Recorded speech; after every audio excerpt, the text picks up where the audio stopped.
Hola, mi nombre es Ana María Ampuero, soy teóloga y biblista y hoy tengo el gusto de traerles el Salmo 2. Para ayudarnos a entender este salmo, es necesario comprender que tiene 4 partes. En la primera parte, reyes hostiles, rebeldes, que no quieren que Yahvé y su ungido reinen sobre las naciones, se rebelan, se resisten. ¿Por qué se sublevan las naciones? Y en vano conspiran los pueblos. Los gobernantes, los reyes de la tierra se rebelan, se confabulan contra el Señor y contra su ungido. Y dicen, hagamos pedazos sus cadenas. Veamos la primera parte.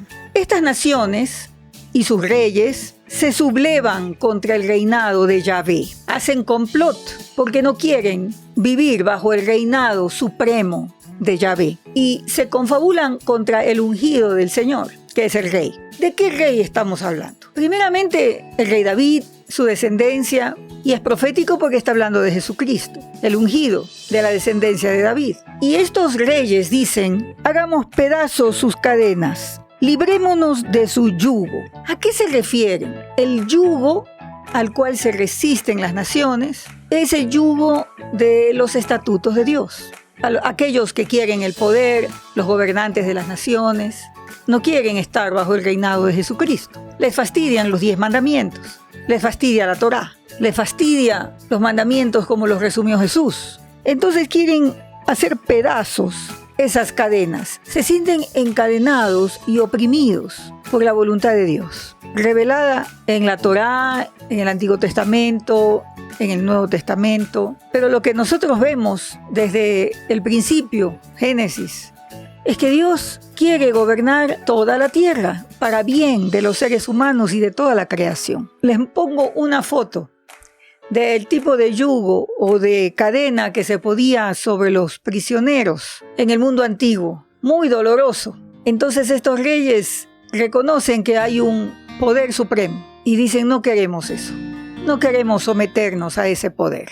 ¿Les suena familiar eso hoy? Lo interesante es que en Hechos capítulo 4, donde se describe que Pedro y Juan hablaban a la gente y luego de sanar al cojo, los persiguen los gobernantes, los persiguen los ancianos, los maestros de la ley, los interrogan, intentaron ponerlos presos. Y dice aquí, en Hechos 4, 23, al quedar libres, Pedro y Juan volvieron a los suyos y les relataron todo lo que les habían dicho los jefes de los sacerdotes y los ancianos. Cuando lo oyeron, alzaron unánimes la voz en oración a Dios. Soberano Señor, creador del cielo y de la tierra, del mar y de todo lo que hay en ellos, tú, por medio del Espíritu Santo, dijiste en labios de nuestro padre David, tu siervo, ¿por qué se sublevan las naciones y en vano conspiran los pueblos?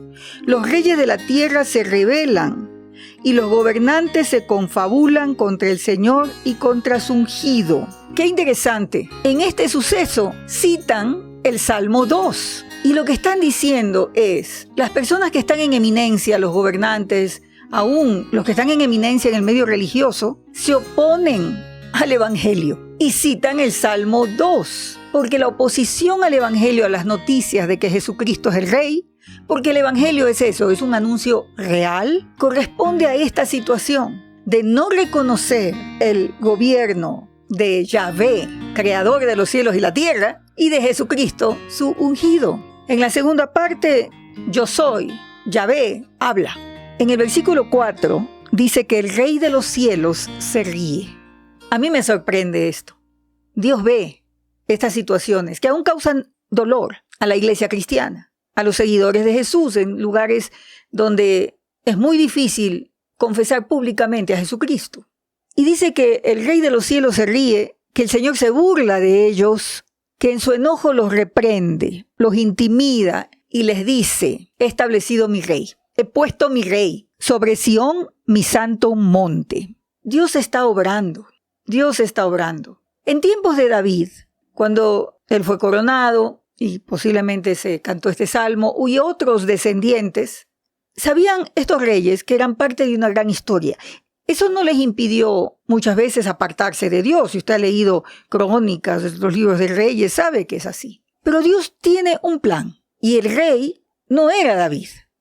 David era apenas un anticipo, digamos. Pero el rey que Dios ha establecido sobre Sión, su santo monte, es Jesucristo. Y así lo entendieron los apóstoles y la iglesia en el primer siglo. ¿Saben cuándo Jesús fue coronado rey? No fue cuando le pusieron una corona de espinas. No, ese no fue el momento. Ese fue una foto, ¿sí? De cierta manera un poco burlesca, porque fue una corona de espinas y luego se burlaron de él. Jesús fue coronado rey y establecido en el trono cuando ascendió, atravesó las nubes y fue a sentarse a la diestra del trono del Padre, cumpliendo la profecía de Daniel 7. Esa es la importancia de la ascensión, que Jesús ascendió para sentarse en el trono. No fue solo que resucitó. ¿Qué te parece eso? Me encantaría escuchar tus comentarios. Esta es la razón por la que en Mateo y en los evangelios se refieren a Jesús como el Hijo del Hombre. El Hijo del Hombre era aquel que iba a subir entre las nubes y que iba a recibir de mano del anciano de días todo el poder. Daniel 7, versículos del 9 al 10, habla de el anciano de días, lo describe, y en el versículo 13 dice: en esa visión nocturna, dice el profeta Daniel, vi que alguien con aspecto humano venía entre las nubes del cielo. Se acercó al venerable anciano y fue llevado a su presencia, y se le dio autoridad, poder y majestad. Todos los pueblos, naciones y lenguas lo adoraron. Su dominio es un dominio eterno, que no pasará, y su reino jamás será destruido. Jesús es el Hijo del Hombre. Y aquí el relato de Hechos, capítulo 1. Recuerdan ustedes que los discípulos le preguntaron al Señor: ¿cuándo establecerás el reino? Versículo 9. Habiendo dicho esto, mientras ellos le miraban a Jesús, fue llevado a las alturas hasta que una nube lo ocultó de su vista. Ellos se quedaron mirando fijamente al cielo mientras él se alejaba. De repente se les acercaron dos hombres vestidos de blanco que le dijeron: Galileos, ¿qué hacen ustedes aquí mirando al cielo?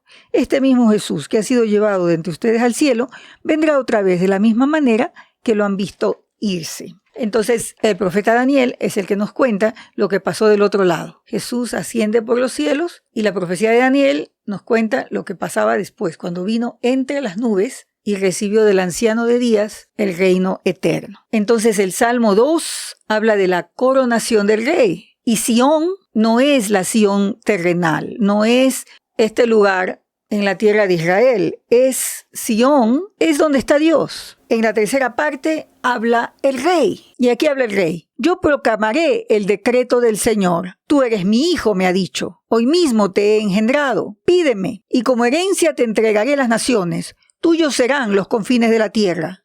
Los gobernarás con puño de hierro. Los harás pedazos como a vasijas de barro. Porque este rey, del cual habla el Salmo 2, dice que gobernará todas las naciones, gobernará toda la tierra. David no gobernó toda la tierra. Por eso es que este salmo es profético.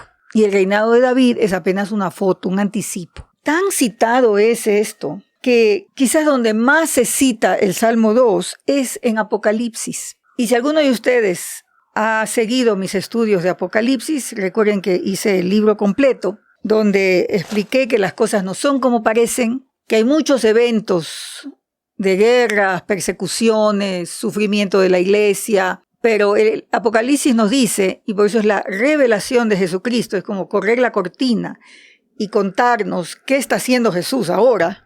Apocalipsis hace muchas referencias al Salmo 2. Les doy algunas menciones. Apocalipsis 11:18. Las naciones se han enfurecido, pero ha llegado tu castigo. El momento de juzgar a los muertos y de recompensar a tus siervos los profetas, a tus santos y a los que temen tu nombre, sean grandes o pequeños, y de destruir a los que destruyen la tierra. Apocalipsis describe cómo los gobernantes del mundo, los poderes, la bestia número 1, la bestia número 2, imitan al Cordero y tratan de tener el control de las naciones. Pero hay un momento en que Dios efectúa su juicio. Y eso es lo que describe Apocalipsis. Apocalipsis 19:19. Y en la cuarta parte habla el salmista, que es como una especie de narrador. Y aquí habla el salmista. Ustedes los reyes sean prudentes. Déjense enseñar, gobernantes de la tierra. Sirvan al Señor con temor, con temblor ríndale alabanza. Bésenle los pies, no sea que se enoje y sean ustedes destruidos en el camino, pues su ira se inflama de repente. Dichosos los que en él buscan refugio. Besar al hijo. Qué interesante. Claro, en el contexto familiar, besar es un acto de afecto, pero en el contexto religioso significa darle honor. Vean ustedes 1 Samuel 10:1, donde dice: entonces Samuel tomó un frasco de aceite y lo derramó sobre la cabeza de Saúl. Luego lo besó y le dijo: es el Señor quien te ha ungido para que gobiernes a su pueblo. En Primera de Reyes 19:18, la promesa de Dios, sin embargo, dice: yo preservaré a 7,000 israelitas que no se han arrodillado ante Baal ni lo han besado. Esto me hace pensar en Lucas 7, del 36 al 50, donde esta mujer pecadora unge a Jesús con sus lágrimas. Y Jesús dice en el versículo 44, reprendiendo a Simón: ves a esta mujer, cuando entré en tu casa no me diste agua para los pies, pero ella me ha bañado los pies en lágrimas y me los ha secado con sus cabellos. Tú no me besaste, pero ella desde que entré no ha dejado de besarme los pies. Tú no me ungiste la cabeza con aceite, pero ella me ungió los pies con perfume. Otra vez, es el cumplimiento del Salmo 2, en Lucas 7. Esta mujer unge al Señor y lo besa.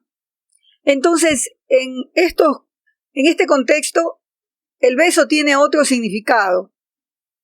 Y pienso también en Romanos 16, donde el apóstol dice a los hermanos que se besen con ósculo santo, que se saluden y se besen con ósculo santo. Seguramente es un acto afectuoso, pero también es honrar al hermano, que tiene que ver con toda la enseñanza de la carta a los romanos. Y te animo a mirar mi serie que he hecho capítulo por capítulo, el estudio de Romanos. Este es el consejo del salmista. Entonces, la proclamación de que la bendición viene al honrar al rey, al honrar a Dios, al besar al hijo. Y esa es la recomendación que hace a los gobernantes, que reconozcan al rey, que reconozcan el gobierno soberano de Jehová, de Yahvé, creador de los cielos y la tierra, que es nuestro Señor, encarnado en Jesucristo. Este es el Salmo 2. Espero que esto te anime a volverlo a leer y que además fortalezca tu fe y te guíe en tu camino de vida.